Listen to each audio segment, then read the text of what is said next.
Sarah Ferguson and the former prince may be divorced, but according to Andrew Lowney, they are united in their questionable grabs for money.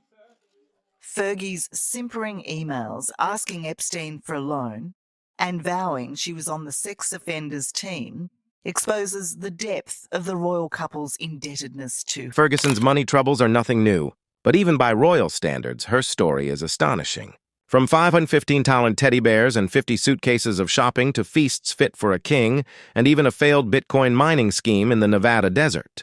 The former Duchess of York, now the ex-wife of Andrew Mountbatten Windsor, has spent decades chasing wealth, prestige, and influence. But behind the charm and chatter lies a long history of greed, misjudgment, and financial chaos that may finally have caught up with her. Let's take a closer look at how Sarah Ferguson's extravagance helped destroy her reputation and why her Bitcoin business scandal might be her most embarrassing yet. Before the diamonds and photo ops, Sarah Ferguson's life was ordinary, even humble. She's spoken openly about working as a chalet cleaner, scrubbing toilets, and waiting tables in a strudel cafe. Then came her fairy tale. In 1986, she married Prince Andrew, and overnight became Her Royal Highness, the Duchess of York. But according to royal insiders, that happily ever after came with a dangerous dose of delusion. Like many outsiders joining the royal circle, Fergie assumed marrying a prince meant unlimited money. What she didn't realize was that the Yorks were perpetually short of cash and that the monarchy doesn't fund shopping sprees. The first signs of trouble came early. Not long after her wedding, Sarah flew home first class from New York with more than 50 pieces of luggage. The fine for her excess baggage, almost $1,000, a staggering sum in the late 1980s. Inside the mountain of cases were around $33,000 worth of purchases, including a 515 teddy bear. Even the Heathrow staff were stunned. One baggage handler quipped, "Not even Joan Collins has this much." Royal aides were reportedly horrified, and the palace refused to say who paid the fine. But that incident was just a preview of what was to come. They claimed to have ended the friendship. How much do you believe she was in debt to him? I believe it's about 2 million. I mean, both Epstein and Sarah Ferguson don't deal in small amounts. But I've got two very good sources separately have said the same figure of Often arrived for trips with 25 or more suitcases, spending between $800 and $4,000 in excess baggage fees, sometimes packing whole trunks simply for her hangers.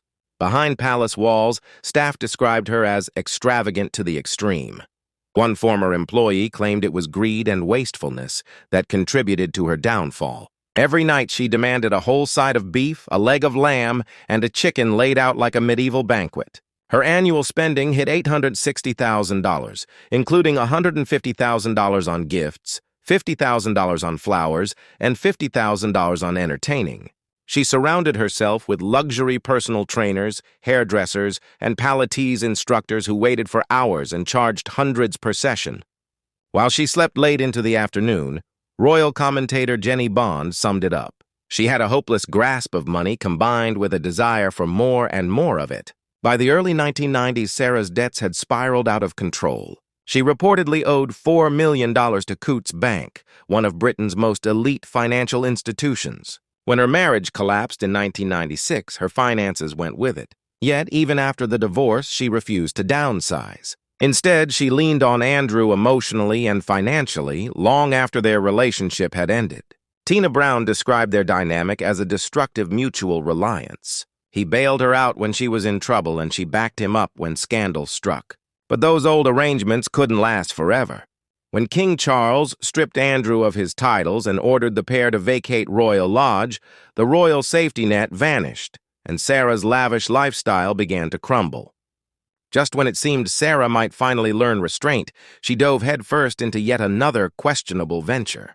This time in the world of cryptocurrency. In 2019, a company called Pegasus Group Holdings announced a grand plan, a £3 billion solar-powered Bitcoin mining complex in the Nevada desert.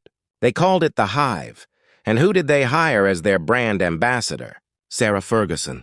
In her statement, she praised the company's visionary leadership and said she was proud to join their forthcoming adventure. The deal earned her $200,000 with a promised, warned, $2 million bonus if the project succeeded, but it never did. Pegasus collapsed amid lawsuits and allegations of fraud, accused of using investor funds for personal gain and failing to build a single data center. By 2023, an arbitration tribunal had ordered the company to pay $2.5 million in damages. By 2024, new suits alleged Pegasus raised money with no intention of running a legitimate business. Once again, Sarah Ferguson's name was tied to a financial disaster. Another example of poor judgment and questionable associations. This wasn't her only failed venture. She also sold her Belgravia townhouse at a loss, dropping from $25 million to $85 million in just 3 years. Her representative claimed it was an investment for her daughters. But experts saw a pattern: lavish spending, bad investments, and a habit of cashing in on her royal connections. Critics say that even without the Duchess title, she's continued to trade on the illusion of royal glamour to attract investors, brands, and publicity, a tactic that's now backfired spectacularly. Today, Sarah Ferguson's empire of excess seems to have finally collapsed.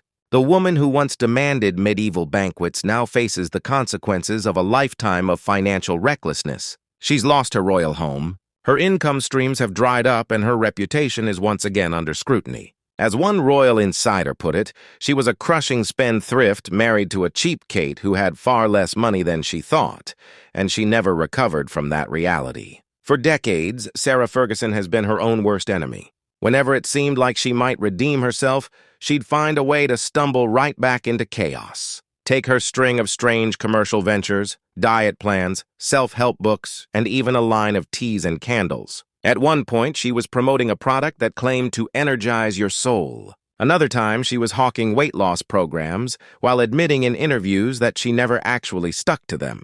Critics said it was less about passion, more about profit. She'd slap her name on anything that paid. A royal biographer once quipped that Fergie would endorse a fridge magnet if the check cleared. Then came the infamous cash for access scandal. Hidden cameras caught her offering a journalist access to Prince Andrew for a $500,000 fee. She was filmed saying that opens up everything you would ever wish for. When the story broke, the footage went viral around the world. Her explanation: she claimed she was desperate and drunk, apologizing through tears on Oprah Winfrey's sofa. But for the royal family, the damage was done. The image of a duchess selling introductions to the Queen's son for £500,000 destroyed whatever credibility she had left. Still, Sarah seemed addicted to the spotlight. She's admitted to loving the thrill of fame, once saying that public attention felt like a form of oxygen, and she's chased it relentlessly. Red carpets, reality shows, and talk show confessions. Behind the cheerful grin, insiders say there's always been a streak of insecurity. She was constantly comparing herself to Diana, who remained adored long after her death. For Fergie, the press rarely showed that same affection. When she tried to reinvent herself as an author, writing children's books and memoirs, critics accused her of cashing in on the royal connection yet again. And while she often paints herself as the misunderstood Duchess, those close to her suggest otherwise. Former staff described her as impulsive and indulgent, one saying she could go from charming to impossible in seconds. Her love of luxury, they claimed, never faded. Even in the years she claimed to be broke, she somehow managed to appear at lavish parties, wearing couture and surrounded by celebrity friends. Royal experts have long noted that her pattern is clear: charm the wealthy, secure the deal, burn the bridge, repeat, and when it all collapses, she simply rebrands. Her latest spin: positioning herself as a modern survivor, using her social media presence and podcast appearances to promote positivity and resilience. But it's hard to ignore the irony. A woman who preaches self-improvement while her finances remain in tatters. More recently, she's leaned heavily into her image as a cancer survivor, using it to regain sympathy and rebuild her public persona. While many admire her strength in facing illness, others can't help but wonder if she's once again turning personal pain into PR. And looming over it all is the question of money. How exactly does she afford her lifestyle? After years of debt, unpaid loans, and failed ventures, she continues to live in luxury. Intro 3. Take the money. At one stage you had $40,000 cash sitting in front of you. Did you take it? Absolutely, yes. And it was given to me and I got it in the car and then returned it straight away. Once the scandal broke, as soon as I knew it was a scandal, not once it broke, Michael. But don't try and trick me now, because I'm not going to play this game. Delete that. Some insiders claim wealthy friends and benefactors still step in to keep her afloat, while others suspect she's preparing a tell-all memoir, one that could expose private royal secrets for a lucrative deal. If history is any guide, Sarah Ferguson isn't done yet. Every time she's written off, she finds a way to claw back attention through scandal, self-promotion, or sheer audacity. But with the loss of Royal Lodge, her brand ambassador deals drying up, and her reputation once again on the line, this comeback may finally be the one that doesn't land. Because, as one former royal aide put it, Sarah's greatest love has never been Andrew. It's been the lifestyle, and she'll do almost anything to keep it. Was Sarah Ferguson the victim of bad luck or the architect of her own ruin? From luxury shopping sprees and lost millions to failed crypto schemes, it's clear her downfall wasn't sudden. It was decades in the making. What do you think? Was this greed, desperation, or just another chapter in the endless York family saga? Let me know your thoughts in the comments below. And don't forget to subscribe for more stories behind Britain's most controversial family. Because even royal fairy tales can end in bankruptcy.